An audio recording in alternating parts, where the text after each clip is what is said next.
우리가 어제 읽었던 말씀 에스겔 11장 1절부터 12절까지 말씀해 보면 이스라엘의 고관들, 특별히 리더로 세워진 자들의 모습에 대해서 하나님 주신 말씀이 있었습니다.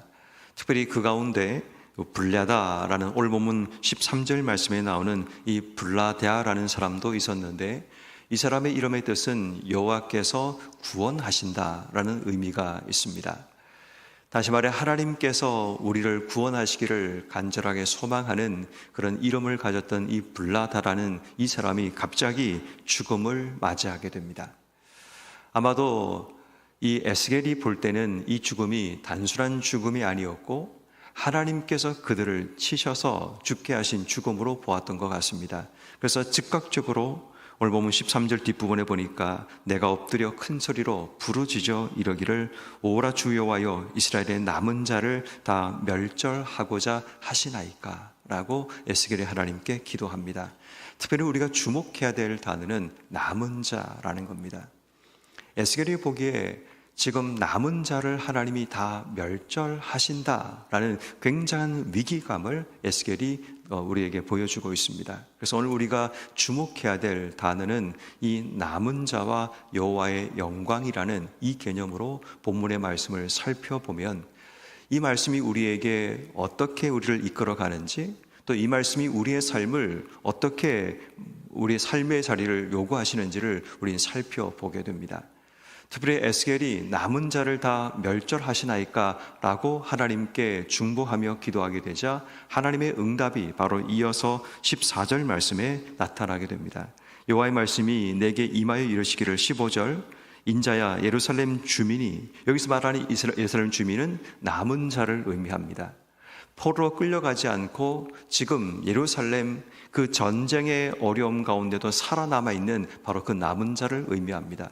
근데 이 남은 자들이 뭐라고 얘기하는가 하면 내 형제 곧 내 형제 친척 이스라엘 자손을 향하여 이러기를 너희는 여호와에게서 멀리 떠나라 이 땅은 우리에게 주어 기업이 되게 하신 것이라 하였더니, 자, 무슨 얘기를 하고 있는가 하면 지금 포로로 끌려간 자들 말고 지금 예루살렘에 남아있는 자들이, 그들이 말하는 게 뭐냐면 끌려간 자는 하나님께 저주를 받은 것이다 라는 말을 하는 겁니다.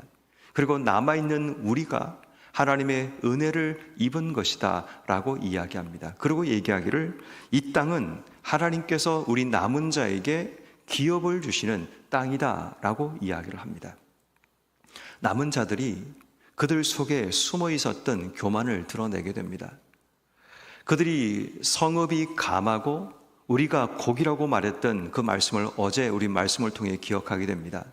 성읍은 우리를 안전하게 보호할 수 있는 도구이고 우리는 고기와 같이 하나님께서 선택하시고 하나님께서 예비하신 사람이라는 그런 인식들을 가지고 있지만 하나님 말씀하기를 너희는 성읍이 아니고 너희는 고기가 아니라고 말씀하셨습니다.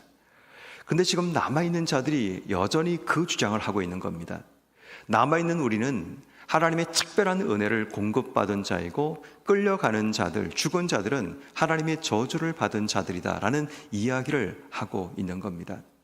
그런데 우리가 주목해야 될 것은 뭐냐 하면 22절 말씀에 보면 하나님의 영광이라는 이야기가 기록되어 있는데 23절 여호와의 영광이 성읍 가운데서 올라가 성읍 동쪽 산에 머무르고 라고 기록합니다. 우리가 지금까지 에스겔서를 계속 읽어오신 분들은 이 말이 무슨 말인가를 이해하실 겁니다. 성전의 지성소 안에 그룹 사이에 있던 여호와의 영광이 처음에는 그렇게 시작됩니다. 근데 그 영광이 올라갑니다. 어디로 가는가 하면 성전 문지방으로 올라갑니다. 성전 문지방에 있던 여호와의 영광이 성문 동쪽으로 옮겨갑니다. 그러다가 성읍 가운데로 여호와의 영광이 옮겨가기 시작하더니 오늘 본문에 보니까 성읍 동쪽산, 우리가 흔히 얘기하는 감람산으로 옮겨갑니다. 이 말은 뭐냐 하면 여호와의 영광이 성전을 떠나고 예루살렘을 떠나고 있는 그 광경을 우리에게 보여주고 있습니다. 남은 자들은 우리가 하나님의 축복 가운데 남았다라고 이야기를 하고 있지만 실제로 그들 위에 보여지는 여호와의 영광이 떠나고 있는 그 장면이 우리에게 강력하게 드러나고 있습니다. 많은 사람들이 남은 자의 교만을 가지고 이 땅의 삶을 살아갑니다. 우리가 이겼다, 우리가 승리했다, 우리는 살아남았다 라고 생각합니다.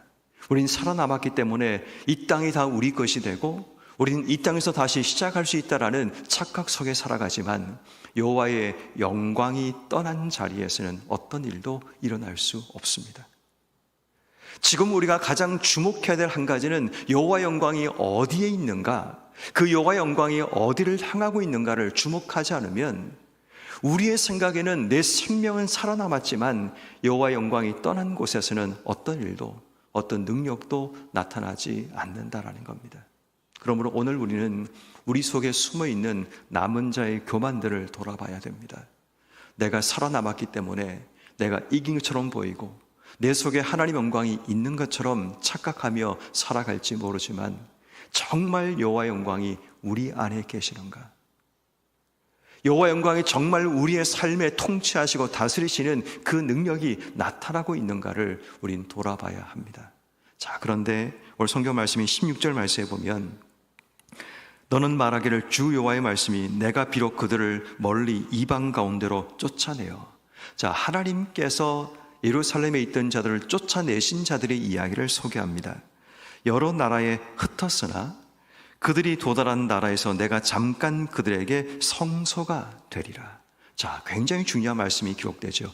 여호와의 영광이 예루살렘을 떠나고 성읍을 떠나고 감람산으로 향하고 있는, 다시 말해 하나님의 영광이 이스라엘을 떠나는 그 장면이 묘사되고 있는데 하나님이 흩으신 자, 그 흩으신 자에게 어떤 일이 벌어지는가 하면 하나님이 쫓아내시고 흩으신 자들에게 내가 잠깐 그들에게 성소가 되리라.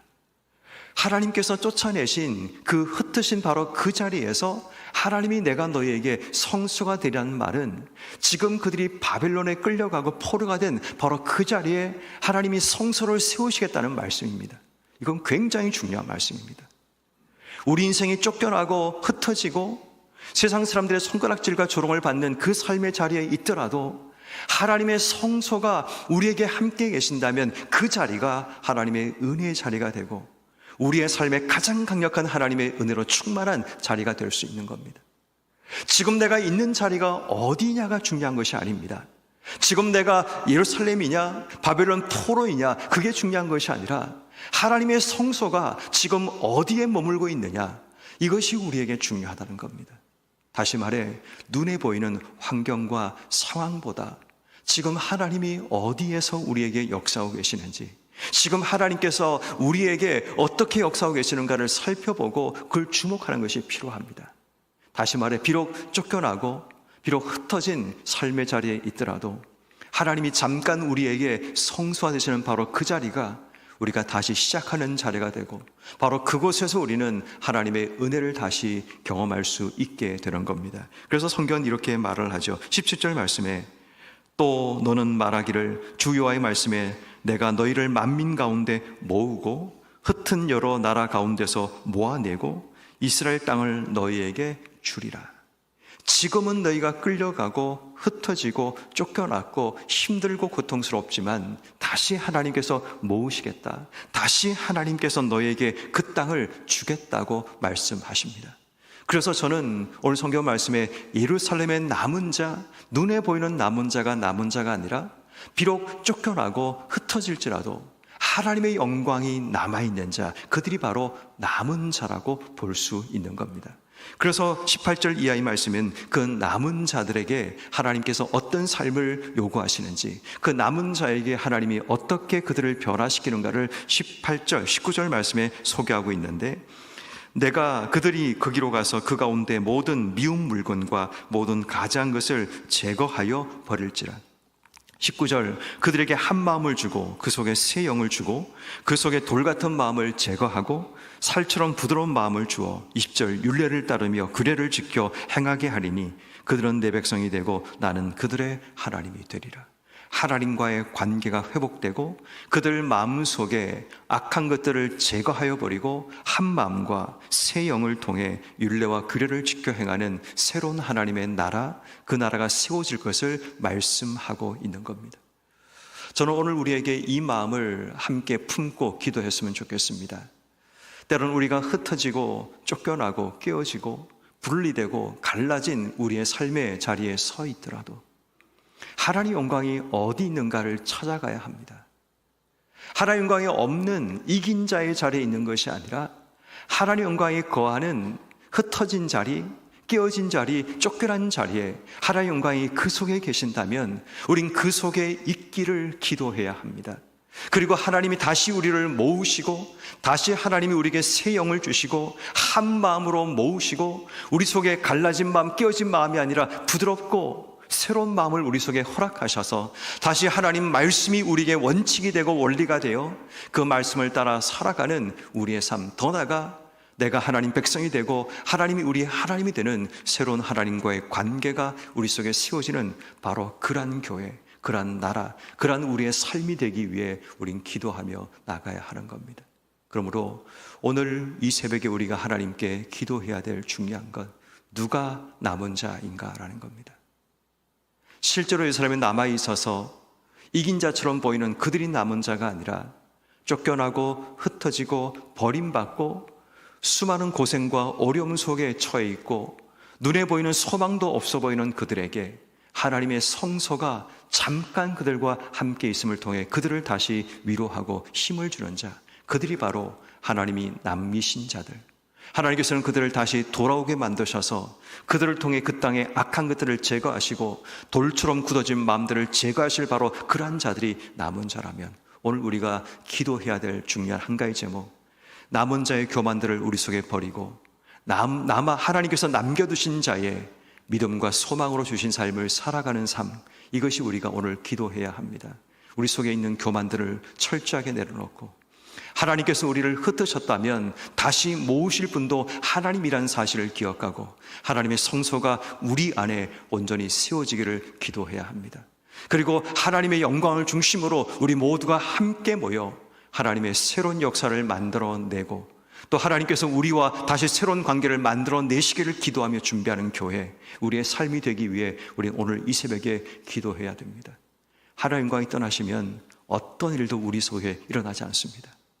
하나님 영광이 떠나시면 인간적인 사교 집단의 교회는 불과합니다. 다시 하나님의 영광이 우리 안에 거하시고 그 하나님의 영광 속에 모든 성도들이 집중하고 그 하나님의 영광을 바라보며 함께 하나님과 새로운 관계를 만들어가는 그러한 교회가 되기 위해 우리 오늘 이 새벽에 기도해야 합니다. 다시는 하나님이 우리를 떠나지 않기 위해 하나님의 영광을 중심으로 우리 모두가 한 마음이 되고 한 뜻이 되어 하나님의 교회를 또 우리의 삶을 하나님 나라를 이 땅 속에 세우기를 기도하는 여러분 한 분 한 분 되기를 주의 이름으로 축원합니다.